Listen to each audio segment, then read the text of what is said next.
Okay,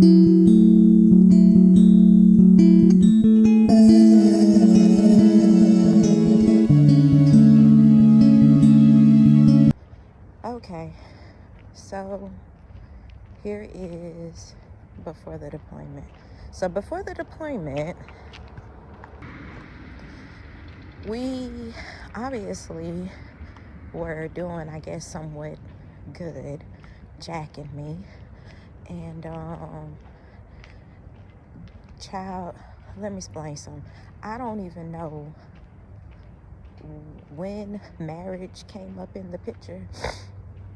All I know is next thing I know, we get married. I really don't remember, like, did I ask him? Did he ask me? How did we say we was gonna agree to do it? All I remember is it was like a couple of weeks before we were about to deploy. We were acting like rabbits because he did not want me to deploy, so he was trying to get me pregnant before we deployed. We went to Walmart and got a ring, and I don't even know it. I think he paid for it, like $160 ring or something like that. And we're young, you know what I'm saying? Like 21, 22, and don't know nothing about getting married, and you gotta foul it or whatever like that. So and we're in a place that neither one of us is from, so we don't really know where nothing is. So we ended up finding out, we had to go pay to get married, and just at the courthouse, whatever like that. But the thing is, it was so close to us deploying that we were put on curfew lockdown. Like, it was like we could only be off of base for so long, and it was coming up to that time for us to be able to be back on base. So if we weren't back on base, then they was gonna write it up as us being AWOL, basically. So we wasn't gonna have the time to do it. But side note, with all of that going on, everybody in the company knows that we're like an item, we're together and everything else like that. Then they started finding out that we was wanting to get married. So everybody was telling me, no, don't do it. My first sergeant was like, no, don't do it. And I know the reason why they was like that, and it was because I was like a model soldier. Like, I didn't get no trouble. I did what I was supposed to do. I was actually like, I was a tough cookie, man. Like, when we did PT, I will always be in the front with the run, because I had already trained with airborne folks, so I was used to running from AIT. I had like a really good score on PT, so I was almost at the perfect score for PT. And like I said, I was a model soldier. I didn't give them no problems. And there's often times where some of the soldiers would like have attitude, talk they smack back, have to get punished for it. And that's how he was. Jack used to get in so much trouble. Jack would not be at the wherever we supposed to be, like if we supposed to be in the motor pool or in the day room or whatever, him and his homeboys, they'll just do whatever they want to do. And he was about to get kicked out, but they gave him another chance. So long story short, we didn't get married before the deployment, so we ended up deploying. I didn't get pregnant, so I ended up deploying. So we in Iraq, and it's still this back and forth. We're good, we're not good situation going on with us. And he was like, treating me crazy, and I didn't like it, like how he was talking to me, or he ignored me or whatever. He basically had me acting like his wife. Like, I would wash my clothes and his clothes. I had ordered me a bedspread from Walmart. I ordered him one, doing all those things. And so when he started acting real nasty towards me, I'm like getting close to another person. But when I say close, I'm like, we're talking back and forth. If we was in the same duty for that night, like if I was in the tower, he was in the tower, we just conversating, being kind. I learned how to put this phone on pause as I'm recording for these cars. So yeah, it was a little light flirting. He had a girlfriend, I had a boyfriend, but his girlfriend was back in the States, and so we were like pen pals. He'll write me a little note, I write him a little note, and I did kiss him. I kissed him once, but that was it, right? So I'm telling y'all all of this because it's gonna make more sense towards the end too, but it's just gonna connect with the end too. Now, I told y'all I was cleaning up his room and stuff like that when we were over there. So I done folded up his clothes, I'm putting them in his drawer, and then I see he got some letters in there. So I pull the letters out and I read them. It's letters from some chick, and they flirting, and they was talking about how good it was or whatever else like that. So I'm like, oh snap, like he messing around on me, he's sleeping with another girl or whatever like that. So I had confronted him about it, and he told the truth about it eventually. At first he was like, nah, it's just some dumb girl I sit with in the cafeteria or whatever like that. But then he ended up telling the truth about it. That's neither here nor there, because like I said, all this gonna add in together at the end. But another main reason of me even telling y'all this is just to let you know, like, yeah, I know I was not no saint in this relationship. Like, I'm not gonna ever sit there and say like I did nothing wrong or whatever like that. But what I do know is, for every action there's a reaction. So instead of me leaving him when he was cheating on me, or leaving him when he was mistreating me, I didn't. I ended up doing the same thing. When he was mistreating me, I started talking to somebody else like, I'm about to break up with him for you type situation, which is very childish. And I was childish. Like, I didn't know nothing about no relationships, because if you already didn't watch my previous videos, I tell you, like, I don't really have no structure. All I know is I want somebody to be good to me, and I'm gonna be good to that person, and we should be good. And that's all that I thought, And so when it came to me and him getting married, it's like, yeah, I want to get married because I wanted to break the cycles that was happening in my family. And I had told myself that I'm gonna get married, I'm gonna do it the right way, and I'm gonna stay with my husband, and I'm gonna have kids with my husband, and all of this, right? So hold on. Of course I ended up still being with him, because it was like we had already had this time together, this history, and I'm the type of person that I don't want to be like breaking up and dating so many people. So I was just gonna thug it out with this fool. And child, it had got down to me being overseas in Iraq I was there for 7 months. On my 7th month that I was there, I was feeling real crazy, real sick. And I was like, ooh, child, I wonder if I'm coming down with what all these other folks is coming down with. Because it was like a lot of people getting sick and having to be sent back to the States. Child, no.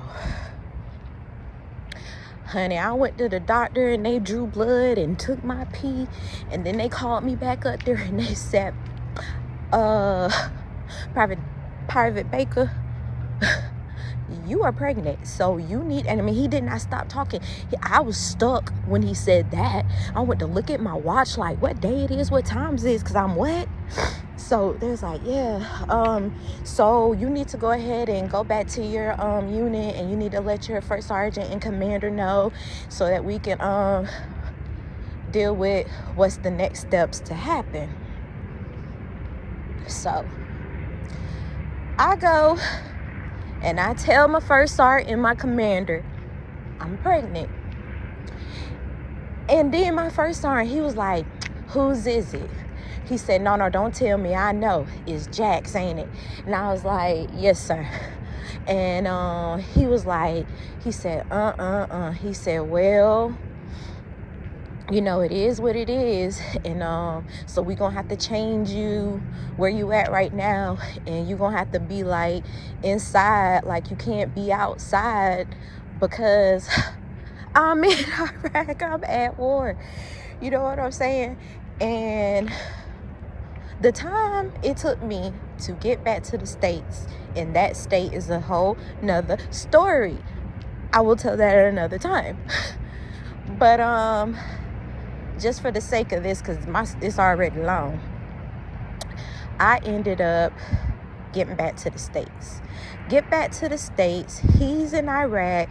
He calling, acting crazy, telling me who I'm sleeping with. I'm sleeping with somebody with his child in my stomach and all of this stuff. And I was like, bruh, I am pregnant. I am not finna be sleeping with nobody with your child. Like, this is crazy. And he was making it seem like I was just out there like that. But I'm not out there like that. I'm not that thirsty for a dude like that. You know what I'm saying? So then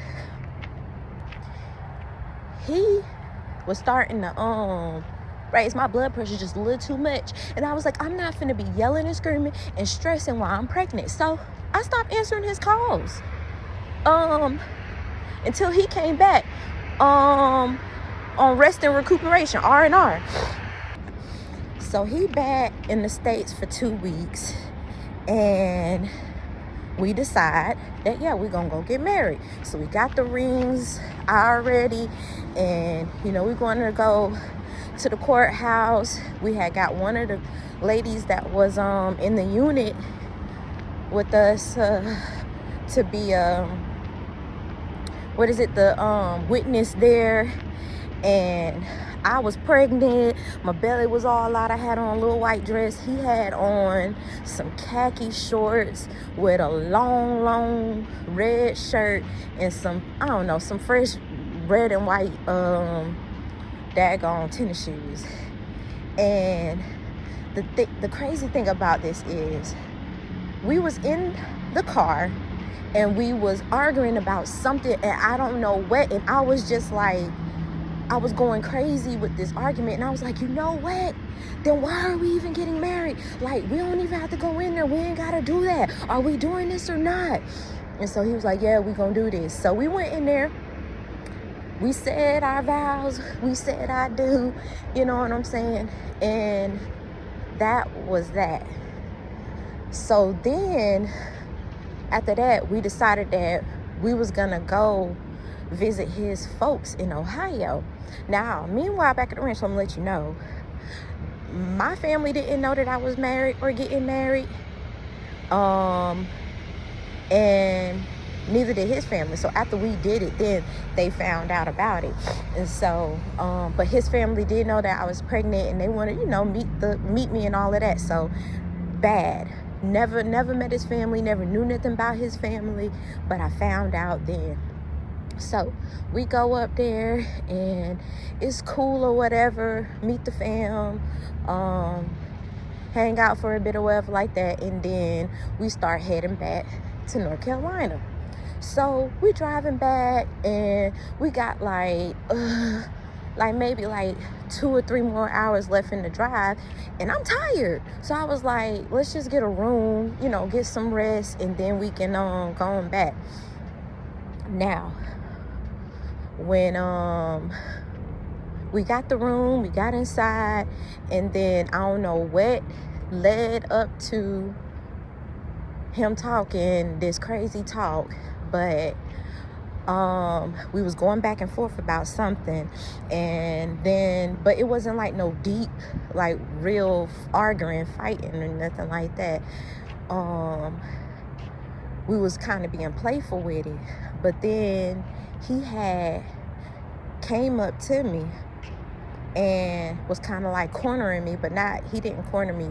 He pushed me like up to a wall, but he wasn't touching me for real. He was just like coming closer, and as he coming closer, I'm walking back, so my back is literally against the wall. And then he came around, he got up to me, he put his hand around my neck like this, but he didn't like really choke me. He was just like, don't you ever think about trying to leave me, I'll if you ever try to leave or whatever like that. And I was like, bruh, if you ever put your hands on me, I'm gonna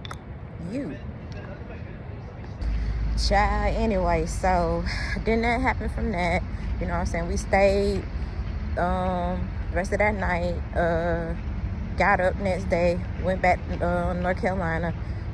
He was there for like another couple days, then took him back to the airport, and he took his butt back to Iraq. And so it did come a time while he was over there again that I had to block him again, because he was just too much for me. Like, the way this man would talk to me was scary, and just thinking about it now, it's got me like on edge, because it's like he used to talk so aggressively, like, and always kind of loud, like, you come, what the, and got a mouthpiece for days, because he is straight called me be this, hold this, or whatever like that. Now, to tie in the situation with the two dudes that I had flirted with, and the one that I had kissed beforehand, before we had got married or whatever, and we was dating, and he was the one that was cheating. He ended up finding out about it, because he read the email in my phone, because he was going through my phone, because of course, when a person is a liar and a cheater and they hiding stuff, they feel like the other person is doing it too. So yeah, he was going through my stuff and he found that. And so, bro, to this day, if I was talking to him this year, he would have said it, but to this day, he still would talk about me flirting with them two dudes like he wasn't being a hoe the whole time. But yeah, I'm gonna end it there. If you don't know what a healthy relationship looks like, don't be in a relationship. If you don't know what abuse is in all its forms, look it up before you even thinking about relationships with family, friends, man or woman. Save yourself some time. Now, I know we all different. Some of us, we just gonna do what we want to do anyway, but Yahuwah has a way. He chastises those who he loves. So if he telling you, do things a certain way, and then you go the complete opposite, you can't be mad about the outcome. And that's one thing that I do want to say as I continue on with this story is, I don't blame this man for my life. I don't blame anyone for my life, because one thing I did have going for me then is I did have the big girl panties on to be able to say, I put myself in this situation. I chose to be with him. So I can't get mad if it didn't turn out ideally, because I chose it. But just because I chose it don't mean that I had to stay or continue to deal with it. Now, before, I used to say that I ain't never seen no abuse growing up, but then as I thought about it, especially now, I guess because now I'm intentionally just, getting the whole story out. But when I was, well, okay, my mom's, I think this her first husband, my first stepdad, he was a abusive, verbally, and somewhat overboard physically when it came to us, like you know, the whooping with nothing on in the tub with a belt. Yeah, I think that was just overboard. That was uncalled for. And then the one of the guys who say he my dad, he was a little cray cray when my mom was married to him, and he did stuff like he would take pieces off of her car so she couldn't go nowhere. He had burnt up her lingerie on a barbecue grill, and he like almost choked my dog to death, and then made her stay outside, so she ended up dying of a heat stroke.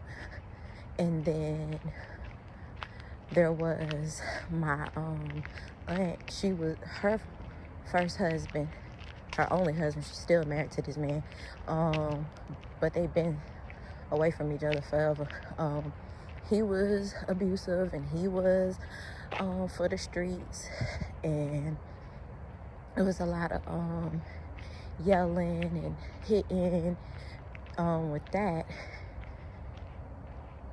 And she had another boyfriend after that, and he was verbally abusive. So I'm looking at it now, and I'm like, whoa.